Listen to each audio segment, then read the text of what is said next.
Our continuing series of forums with the candidates, and we'll be actually revisiting some of the districts that we've already covered for round two with those candidates, but it's our first time sitting down today with District 6, the challenger Steve Shamblen, the incumbent councilman looking for his second term, Ray Lopez, our reporters from PLAZA De ARMAS TX.com, Greg Jefferson and Gilbert Garcia.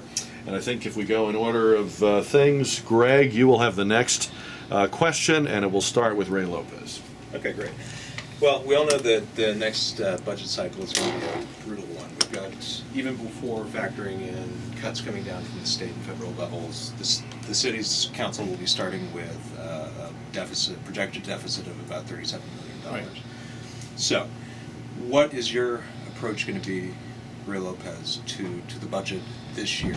Are you amenable at all to at least considering increasing the property tax rate, or do you want to do this through cuts? Well, I do not want to increase the property tax rate. I think we're going to have some challenges with respect to the property values. Indication are not positive. I think there were some articles in the paper that talked about the severity there.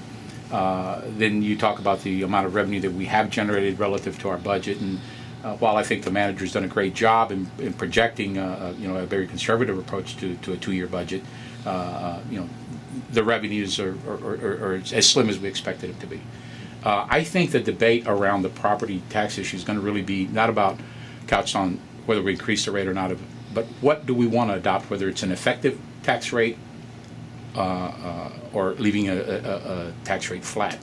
As you know, can you explain the Sure, difference? absolutely. I'd be more than glad to, because there's a lot of confusion around that. I mean, it's an old concept, Billy, that says if you're charging $1 in your tax rate and the property values drop, you have to raise more than the dollar to get to get that same dollar back. You have to raise your property tax rate. That would be an effective tax rate. A flat tax rate would simply say, I mean, if your property rates drop, then your tax rate or revenue drop. If it increased, then it also increased. And I think over the past handful of years, the city has taken an approach that says, if we've had a good economy, we've had a growing tax base. Therefore, we've had revenue streams. We've had good budget cycles. Unfortunately, hopefully it wasn't because I got there, but the economy took a downturn. It started getting difficult, and now we're saying, hey, listen, the tax revenues aren't going to quite be as robust, so maybe we ought to raise them. What we need to do is establish a long-term policy that says, long-term, going forward, we either raise them to effective or not, and do it as a policy, as opposed to year-to-year reaction to, oh, we lost revenue, so we need to raise the tax. Oh, we gained revenue, let's hang on to it and fund some other projects, because it's kind of the approach we've been taking. I'd like to see us get into a discussion on how we create a policy that effectively creates a continued addressing of this effective tax rate question. So in the short term, you want to raise it to the effective tax rate, but I mean, you'll also, I mean, you probably won't be able to balance the budget just that way. I mean, where would you go, to extract some savings? Well, unfortunately, there's not a whole lot of area that you can go to extract significant enough savings to do the impact. We're going to have to cut down on some very significant programs. What we don't know today, though, is the degree of those programs. We don't know what the state and the federal funding, as you talked about earlier, so we don't know how much our impact is going to be. What's even worse is we don't fund 100% many of the projects that are out there, incredibly worthy projects. We only fund a portion of them. So the debate will have to be, if the state or the federal level cuts their portion, and we were only funding 40, 50, or 60% of it, do we continue 40, 50, 60% into an unfunded, or a program that's not going to be fully funded, or do we consolidate some of those revenues and fully fund the ones that are most needy? That will be a significant debate. Last month we had a large group of folks coming to talk to us about the issues around the cuts in the community block grants, the CDBG grants. There's a significant amount of money that's at risk. So how and what we do with the existing programs that are going to have significant cuts, I think it's going to be a very difficult decision to have. I feel confident that the manager will come up with a good recommendation, and I'm looking forward to that discussion. Okay. All right, Steve, what would your approach be to what's going to be a pretty ugly budget this year, or this coming year? Well, let's start with the property tax. I'm not for raising the property tax. Not even to the effective rate? No, I think we ought to leave it just like it is. If anything, maybe reduce it a little bit to bring it back in line with the valuation of property tax, but property value. But I'm definitely against raising the taxes. Okay. As far as the budget, I agree with Mr. Lopez. It's too difficult for me to pin down anything and say I want to get rid of this, this, and this because we don't know what the budget's going to be like right now. Right, right. So I don't want to stick my neck out and point at anything. So there's nothing, I mean, because if you're talking about reducing the property tax rate, I mean, you're taking kind of money off the table. Right. You don't, sales tax revenue, not hot. CPS, money coming into the general fund from CPS Energy, I think that should be fairly strong. I think it will be strong. But, I mean, you'll have to go somewhere for cuts. I mean, does nothing really comes to mind then? Well, nothing. Like I said, nothing that I want to stick my neck out and say that I want to cut. Okay. I believe that I don't want to cut anything that's going to interfere with our way of life. I mean, not going to cut out trash or recycling or anything like that. Not that drastic. Okay. Thank you. All right, 11:50 on KTSA. Gilbert Garcia from PLAZA De ARMAS TX.com with a question, and we'll start with Steve Shamblen. Right, Steve, your opponent, Ray Lopez, was one of the few council members last year who voted against the smoking ordinance, which placed new restrictions on people's ability to smoke in public. What would your vote have been on that, and how do you view the issue? I would have been against the smoking ban. I'm definitely pro-choice. I think that businesses have a right to operate and be a smoke environment if they want to, as long as they post a sign outside that tells people they're entering a smoking environment at their own risk. I think it's that basic. I think telling people to ban smoking everywhere has just gone too far.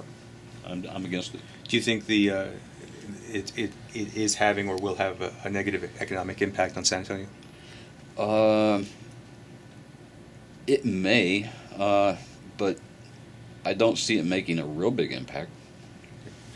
Ray Lopez, as I mentioned, you voted against the smoking ordinance last year. What was your thinking? What was your opposition to that? Right. Well, it was a difficult decision in the sense that it's a real difficult case to try to make that smoking is good. It isn't, right? No question. So taking it off of that plane, you go to the issue of small business, additional restrictions. It would have been a different story for me perhaps if we had not already gone through a pretty intense process I guess it was about 8 years ago, and to pull the community together, both the restaurant association, the bars, and all the folks that have smoking in their facilities, and come up with what I thought was a pretty concise approach to eliminating smoking in areas, particularly where there would be children. Significant investments were made by those individuals, ventilation issues, patios, dividing up the businesses. And in the course of 7 or 8 years, we told them what you did was not good enough. We're going to do something else. So that investment that you made was really wasted, if you will. That was the concern that I had. As we debated the issue, I mean, I tried to get as long a lead time to if you will, give the businesses maybe as much as 2 years to try to come into compliance. I believe 96 to 97% of all restaurants already have no smoking facilities. Right? They already don't smoke there, so the effect on children wasn't going to be the major issue. My concern was small businesses having to go in and do another $8, $10, $20 million investment, $1,000 investment for a patio or something else to be able to meet the new requirement, and to give them at least a couple of busy seasons, right, that they might be able to appropriate that money, set it aside, and make an investment without having to go out and get in debt. I don't think anybody wants to be in a position, I certainly don't, as to mandate certain requirements on businesses that puts them in debt, and especially in a tough economic climate as we had then. All that being said, we were able to put in a pretty lengthy rollout period for the requirements. I was somewhat satisfied that we at least gave them some period of to burn it in, if you will. No pun intended. As you pointed out, most of the restaurants in the city were already smoke-free. Why do you think the council felt there was this urgent need to do something on smoking? at this point? Well, I guess that's the question you should ask the folks that brought it forward. I think both Councilman Rodriguez and the others that moved it forward really on the health issues. And again, there's no argument there. Clearly, no argument there. They felt that it was something that we needed to move forward. It had a lot of debate, a lot of dialogue. Ultimately, we made the decision we made. Now it's time to kind of move on.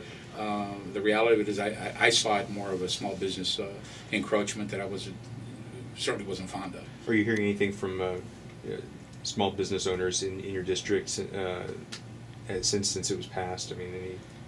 Well, bottom line, I think the acceptance level is there. They recognize it certainly is a healthier environment to be in. Maybe not not a cost-effective thing to deploy. As soon as we get this thing deployed, my concern is going to be, and I'll hear it. I can assure you, we all will hear it on council whenever these patios that are in neighborhood bars move the party to the outside patio, and they butt up against the neighborhood, and we're going to have issues with noise. We're going to have people complaining about this. So what do we do then? Now we start to regulate the amount of decibel levels that they could have on the outside versus the inside. I mean, it's a perpetuating problem, and at what point do we encourage or discourage small business and again become facilitators versus well, I won't go into all the other details, but that creates other problems. Thank you, Ray. All right, Ray Lopez and Steve Shamblen, two of the candidates in City Council District 6. Gentlemen, thanks for coming in today. I appreciate it. Thank you. And best of luck to both of you. Thanks again to our reporters with their great questions, Greg Jefferson and Gilbert Garcia from PLAZADeArmasTX.com. The podcast of this forum will go up on the Jack Riccardi page at KTSA.com this afternoon, and our KTSA news time on a Monday morning, 11:55.